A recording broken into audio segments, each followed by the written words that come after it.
Welcome. It is great to be here at the Utah Life Sciences Summit. Let's see. So you've already learned about me. I'm boring.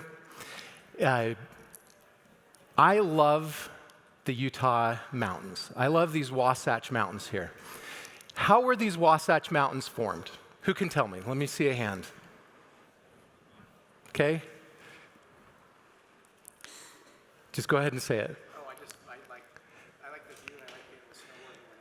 Yeah. How were they formed? How did they actually come to be? Earthquakes. Yes.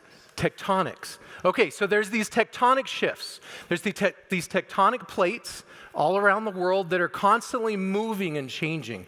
And where those tectonic plates move against each other, bad things can happen. What are some of the bad things that happen where you have tectonic shifts? Show of hands.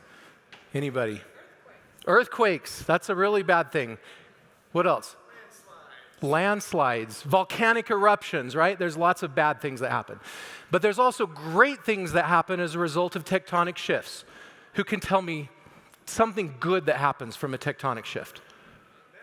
Mountains and snow and water into this beautiful valley, right? Skiing. My daughter is a collegiate athlete at BYU. And 2 years ago, I was trying to follow her on the ski slope. We were snowboarding together. I was trying to keep up with her, and I fractured my L4. And it took a year and a half. I wasn't able to exercise. And that's an example of one of those bad things that happens from tectonic shifts. So what I'm going to focus on today is I'm going to share with you about 4 of those major tectonic shifts that are transforming the business landscape. The same thing happens in the world of business that happens in the world of geology. In the world of business, there's tectonic shifts, these tectonic plates that are constantly moving against each other. And where those hit each other, you can have really bad things that happen, like businesses that go out of business because they didn't follow the tectonic shift. They didn't follow the trends. And you can have really good things that happen. Can anyone think of a business that was formed based upon following a tectonic shift? Something massive that changed in business, and they followed it and were hugely successful. Netflix. Okay, what's the Netflix? Well, I'll tell the Netflix story. So Netflix was formed, and they actually tried to sell to Blockbuster. And they tried to sell for $50 million. And Blockbuster thought that Netflix was just a fad. And about the time that Netflix finally took off and reached their stride, Blockbuster was closing their last store. Okay, Blockbuster didn't follow that tectonic shift of streaming media, and Netflix followed it, and Blockbuster went out of business, and Netflix succeeded. And I could tell you story after story after story. If we listed the 100 most successful companies that you guys could think of, I guarantee every single one of those was built leveraging a tectonic shift. Okay, so that's what we're going to talk about today. What are the biggest tectonic shifts that are transforming the digital space for life sciences companies? Okay, and I was going to tell a joke about DNA, but I thought it was a little twisted. I was going to tell a story about the FDA, but I'm still waiting for approval on that one. All right, so let's talk about tectonic shifts. So one of the biggest tectonic shifts that is transforming the digital market space, the social media market space for life science companies, I call passion, level 10 passion. So when I started my first company, it felt like businesses would create a good product, And then they would buy ads and tell the world why their product was so awesome, right? And that used to work. That doesn't work so well today. Did you know that 96% of people don't trust ads? Only 1% of millennials say that a compelling ad would make them trust a business more. So being good is not good enough anymore. Creating a good product and taking it to market is not enough. To solve this problem, we have to find what our audience really cares about. And I call this building our social media with level 10 passions, building our businesses around level 10 passions. I'm going to share with you a case study. This happened about a mile from here at the headquarters of Deseret Digital Media. Deseret Digital Media owns Deseret News and KSL and a variety of the commercial digital properties that are owned by the Church of Jesus Christ of Latter-day Saints. So Deseret Digital bought one of my companies, and I went to work during a transition period for Deseret Digital. And their mission statement that was given to them by their owner was to, quote, be a trusted voice of light and truth, reaching hundreds of millions of people worldwide. The problem is that every single property that they had, if you added up all of the followers of those properties, all of the potential audience that those properties could have, they primarily reached people in Utah and people that were members of the Church of Jesus Christ of Latter-day Saints that were English speakers. They could only reach about 5 million people total. There was no way that they could ever reach this mission statement with the properties that they owned. So they bought my company, and they gave me marching orders. They said, your job is to figure out how we're going to reach this mission statement. We don't know how we're going to do it. You go do the research, you write the business model, get it approved, and then go execute it. We talked about that. Okay, so I used a strategy we were talking about a minute ago called passion statements. I remember meeting with the executive committee of Deseret Digital Media, the top leaders within that company. And I remember asking them, okay, on a scale of 0 to 10, how passionate are you about the Deseret News brand? What do you think their answer? What do you think the average score? These are the top leaders. This is like Sherry Dew, those kinds of people that are sitting in the room, okay? On a scale of 0 to 10, with 0 being the lowest, 10 being drives my life, how passionate was that group about the Deseret News brand? Give me numbers. Just shout them out. How passionate? 5, 3, 4. The average score in that room was 2.5. Okay, when you try to market something that your audience, and these are like the people that work for the company that should be the most passionate. When it's a level 2.5 passion, it's like trying to market through a brick wall. Okay, it is really hard. It takes lots of money. People don't care about our brands. This is a very harsh truth. They don't care about us. They care about how our companies can help them with the things they're really passionate about, the things that really matter in their life. And if we focus our digital strategy, our social strategy around us, it's not going to work.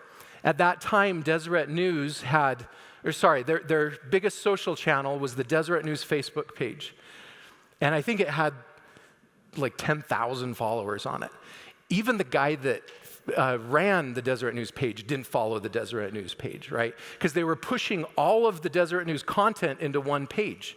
And when you push everything to everybody, nobody cares about everything, and people stop following it, and people don't care about it. So what we did is we brought in their target audience, and we interviewed members of their target audience. And we have this methodology. We use the Toyota's 5 Whys. And we asked their target audience what were their level 10 passions. We have this process for surfacing the level 10 passions. And we found that at Deseret News, KSL, that their top level 10 passions were things like, I want a more loving marriage. I want my children to feel my love. I love Jesus Christ. I love BYU sports. Those kinds of things were their top passion statements. So then we took those passion statements and we built social channels. Instead of calling the social channel with the name of the brand, like Deseret News or KSL, we created channels called I Love My Family, I Want a More Loving Marriage, I Love My Husband, I Love My Wife. By the way, I Love My Husband page did a lot better than the I Love My Wife page. sad commentary on us men. These social channels, we went from less than 100,000 social followers across the whole company.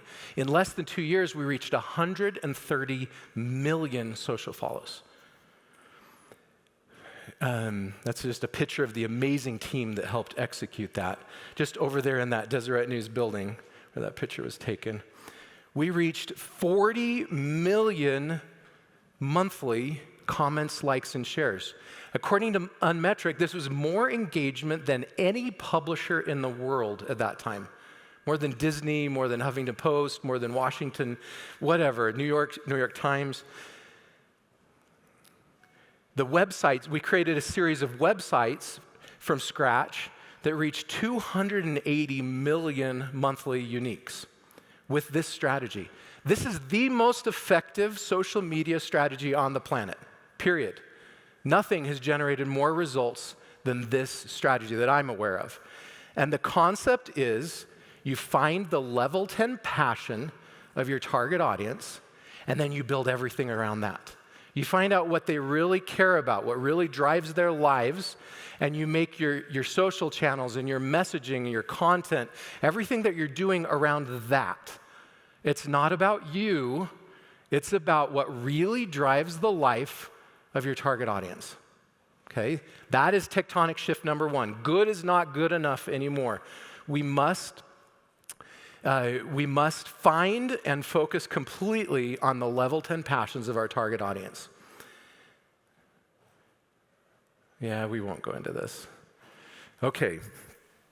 So let's talk about some of the problems that are happening related to this tectonic shift.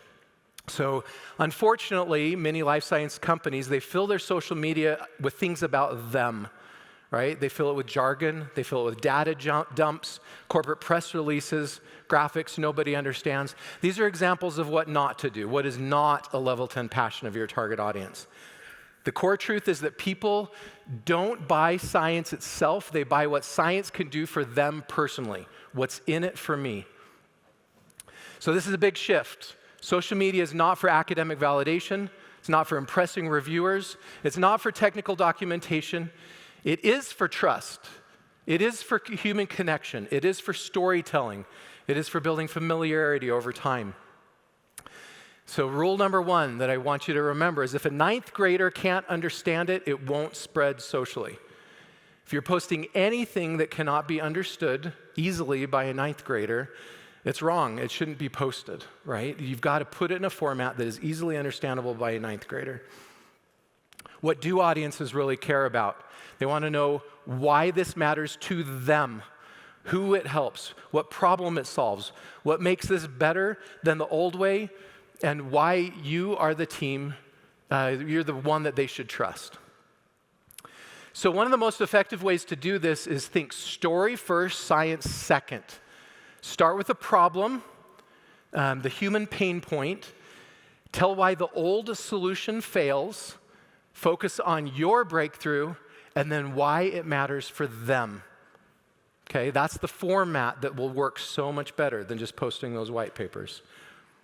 So use the before and after story, which you all know is very effective. Start with the standard approach, damages healthy tissue, for example, and then show how your therapy teaches the immune system to only target the disease cells, right? Simple, emotional, memorable, understandable by a 9th grader.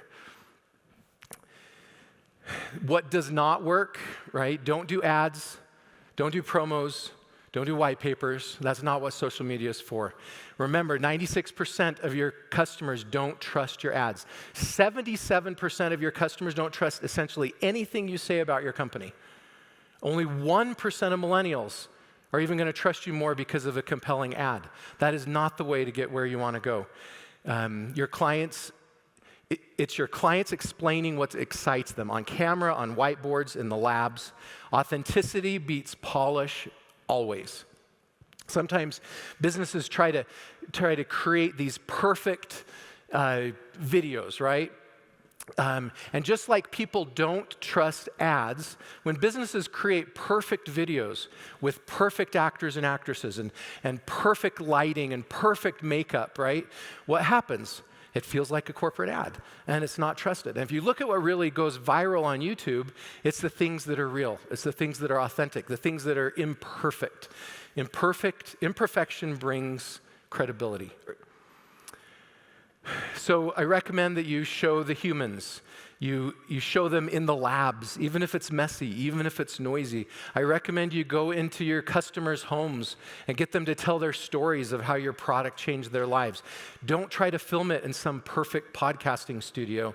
Go into real environments. A perfect podcasting studio is going to scream corporate ad. It's going to scream staged, right? Go to real environments and if there's a kid screaming or running in the room, a dog barking, let it stay in your video, right? Make it feel real.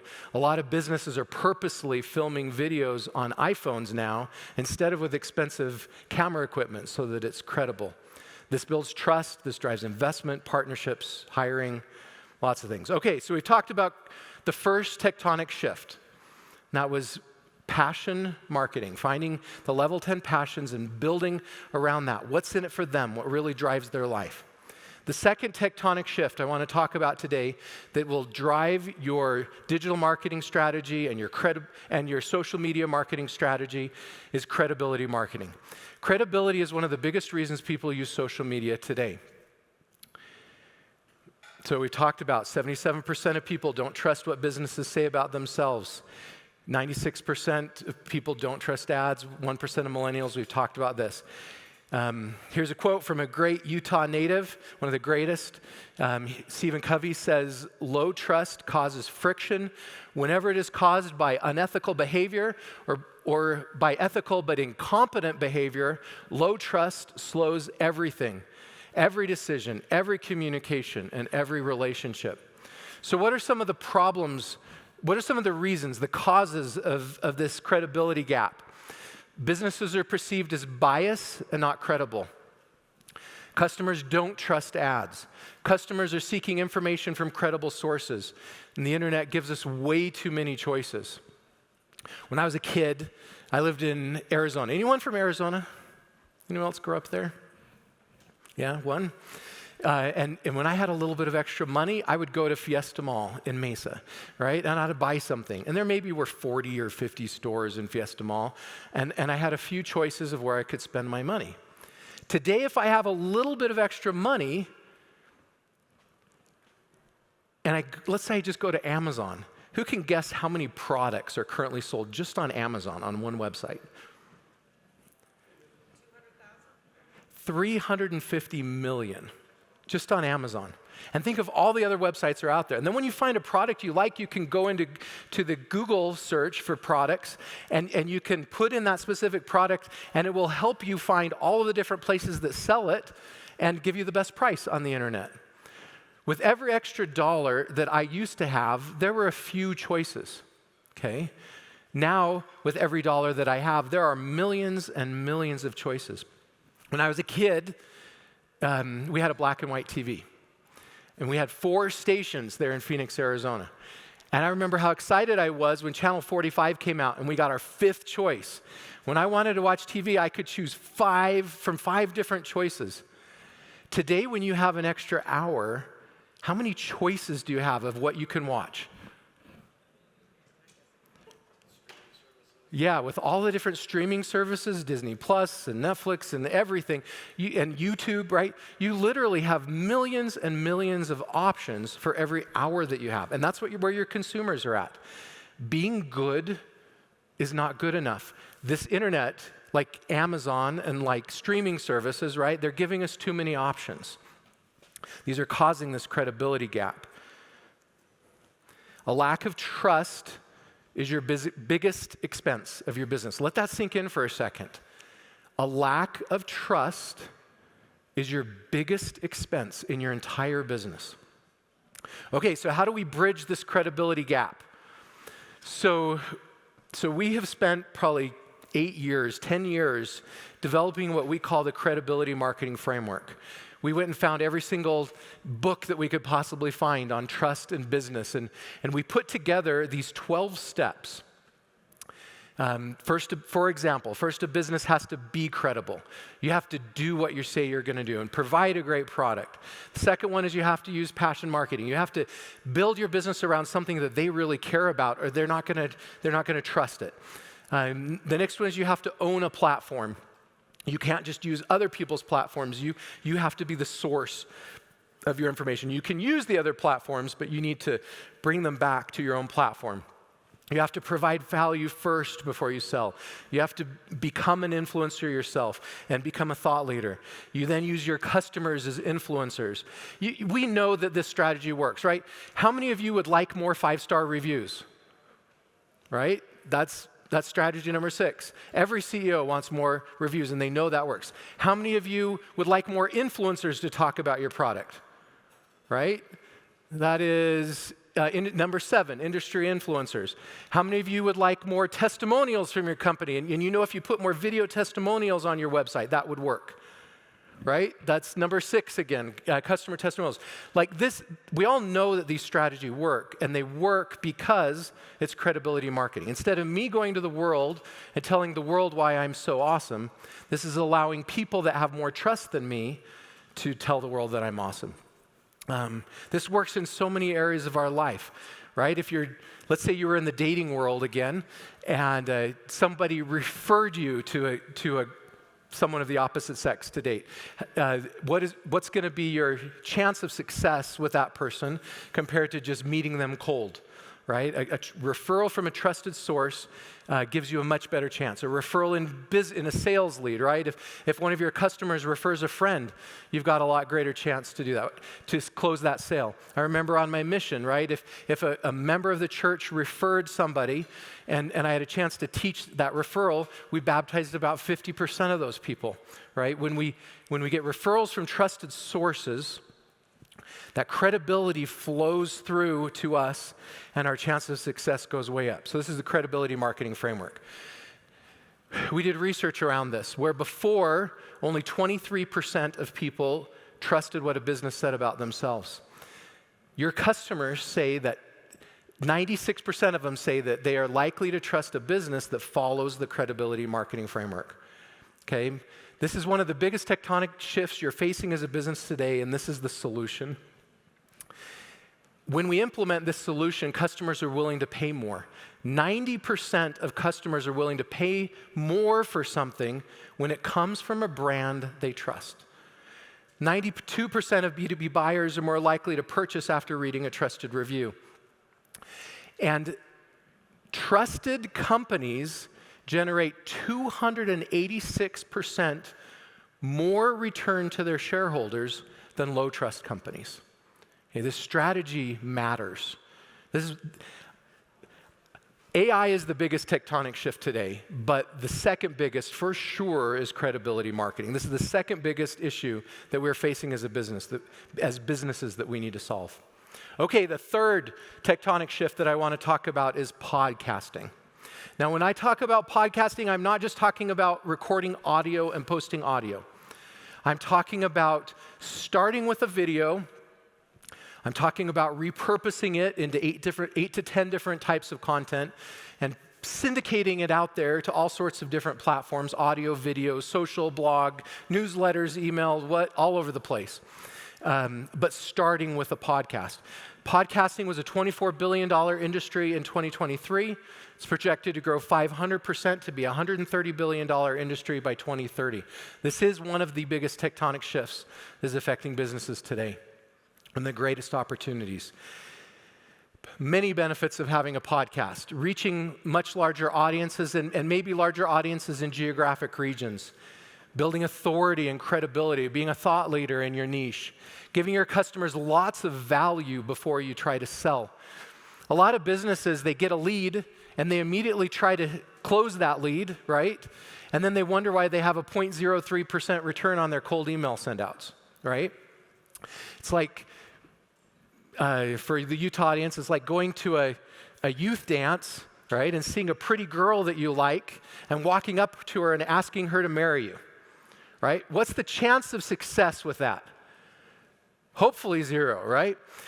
Because there's no trust there. What do? You have to talk to her. You have to be witty. You have to be funny. You have to be kind and sensitive, and maybe then take her on a date. And you're building that trust over time, right? Same thing happens with our leads. With a podcast, we can build that trust over time. We can give them value over time. We can establish our thought leadership over time before we have to go make that pitch and close it.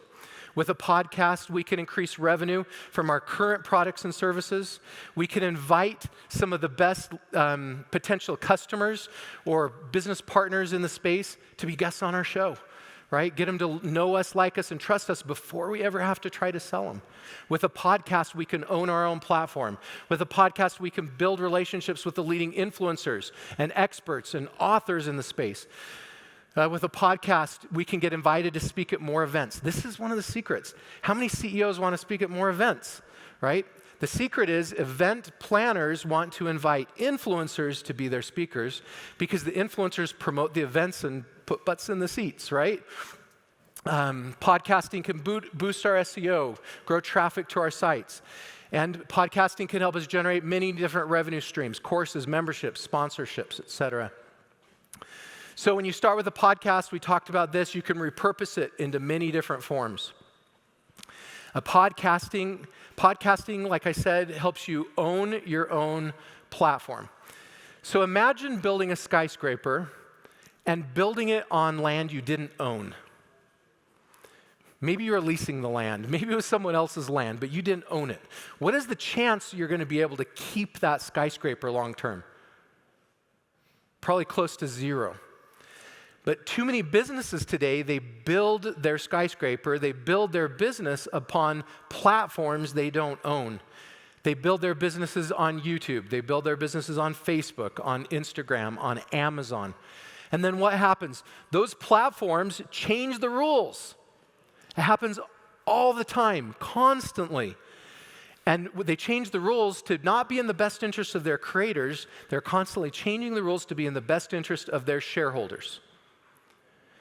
And it's like building a skyscraper on land you don't own. Seth Godin, one of the best marketing authors in the world, said, social media platforms seem like a shortcut, but the trade-off is that you're a sharecropper. It's not your land. You don't have permission to contact the people, and you don't own the asset, they do. Okay, so this is one of the huge advantages that podcasts give you. It gives you a chance to build something that you own. You use, going the wrong way. You use lead magnets to move your audience from social media to other platforms. It's okay to use those other platforms. It's okay to post on Facebook and Instagram and YouTube and Spotify and such. But every time you do, you use a lead magnet. You give away something for free. Maybe it's an ebook, maybe it's a mini course, a checklist, a cheat sheet. They come to your website to download it, and you're promoting it on every episode. And then when they download it, they're giving you their contact information. They're giving you permission to market to them. And you'll find after a year or two of doing this that email list you've built is one of your greatest assets of your entire business. There are many entrepreneurs that have built their own platforms, and they've moved from other people's platforms to their own platforms. Oprah Winfrey is a great example of this. She used to be syndicated on CBS. She then built the Oprah Winfrey Show that was her own network, right? Recently, Elon Musk is a great example of this. He built Tesla with almost zero advertising. And he did that because of the reach that he had on Twitter, primarily Twitter, maybe some other platforms, but primarily Twitter. It was so important to his businesses, and people were being deplatformed, that what did Elon Musk do? He bought it.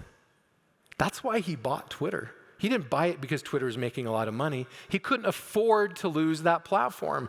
It was driving so much business to his companies. Okay, so let me tell you a story. So when I was selling my last business I sold was adoption.com. Sold it in 2019. Sold it to the Gladney Center for Adoption in Fort Worth, Texas. And as I was doing that, I had a mentor named Russell Brunson. I think he's the best digital marketer of our generation. And Russell Brunson made me a promise. He says, if you publish every single day for a year, you will be financially free. And he makes that promise to almost every entrepreneur. If you publish every day for a year, you'll be financially free. And so I did it. I started a show. It's called Monetization Nation. It was about digital monetization strategy. And I did. I published every day for a year. But I got about 3 months into this, and I realized I was doing it the hard way. I realized that I needed more than 30 different technologies to run this show. And those technologies cost almost $2,000 a month just for my show. And I wasn't just trying to do a little show. I was trying to repurpose my content and make money from my content and grow my content. So I was using more technologies than most would. I realized that most of those technologies were missing key functionality, and they didn't integrate hardly at all or not at all together. And they just took way too much time and effort. Even after I'd booked my guest and recorded my episode and edited my episode, I still had to pay someone 4 hours every single day just to publish and syndicate my content. It took so much effort. And one day in frustration, I was sitting down with one of my colleagues and I said, okay, somebody's got to create the all-in-one podcasting platform that brings all of these tools together into one place. Kind of like how Shopify did it, right? Shopify wasn't the first e-commerce platform. They're still not even close to being the best e-commerce platform, but they were the first ones to bring 100 different e-commerce tools together to one platform and make it really easy for a business to create a venture around e-commerce. And that was what we wanted to do in podcasting. So we spent the last almost 6 years, we spent about $6 million on this so far, and we've built a solution called PodUp. PodUp's an all-in-one tool. It has 60 different, we call modules or tools that help people to create, grow, and monetize a venture around a podcast. There's recording studios, video editors, site builders, create your own legal documents. There's tools to grow. There's a syndicator, tools for email marketing, SEO, analytics. There's tools to monetize your show, e-commerce, courses, coaching, crowdfunding, things like that. And there's a whole bunch of AI tools. Now this is another tectonic shift I want to talk about, and this is probably the biggest tectonic shift you're facing is AI. AI is supposed to grow 900% by 2030 and presents phenomenal opportunities. Last month, I was getting so stressed by my email and just spending 3-4 hours every day getting caught up on my email that I reached a spot where I felt I couldn't do it anymore.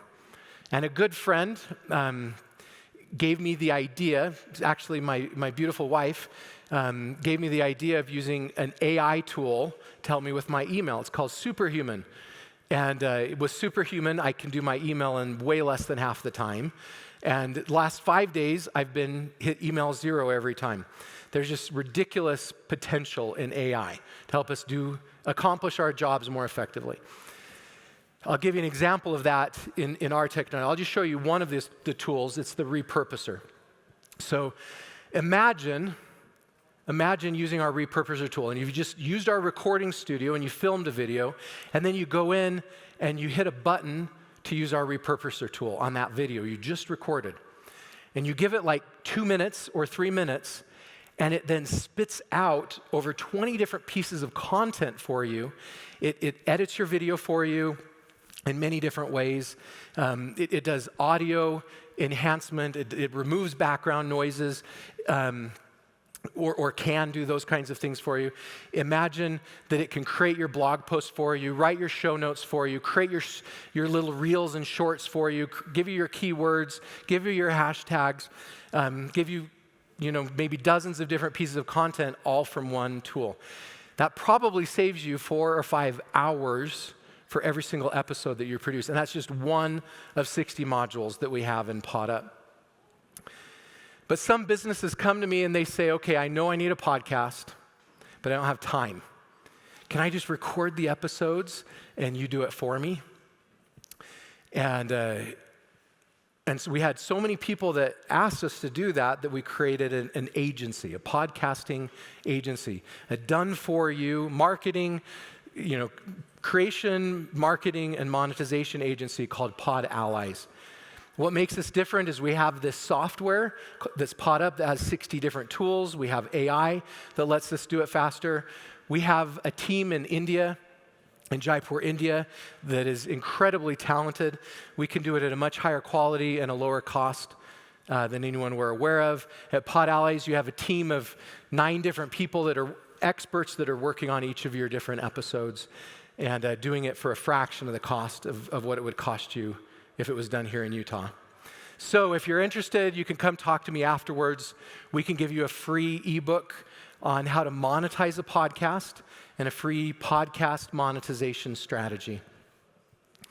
And so just in conclusion, here's the key takeaways. Identify the level 10 passion statements of your target audience and build your messaging, your social platforms, your brand around those. Number 2, people don't buy science itself. They buy what science means to them. Number 3, if a ninth grader can't understand it, it won't spread. Number 4, story first, science second. Number 5, we must bridge the credibility gap. Number 6, build your skyscraper on land you own.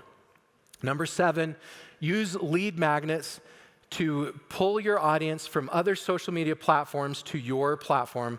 And finally, number 8, consider creating a podcast to power your content engine, repurpose the content, and syndicate it to more than 20 different social platforms. I'm Nathan Gwilliam. Thank you very much for your time.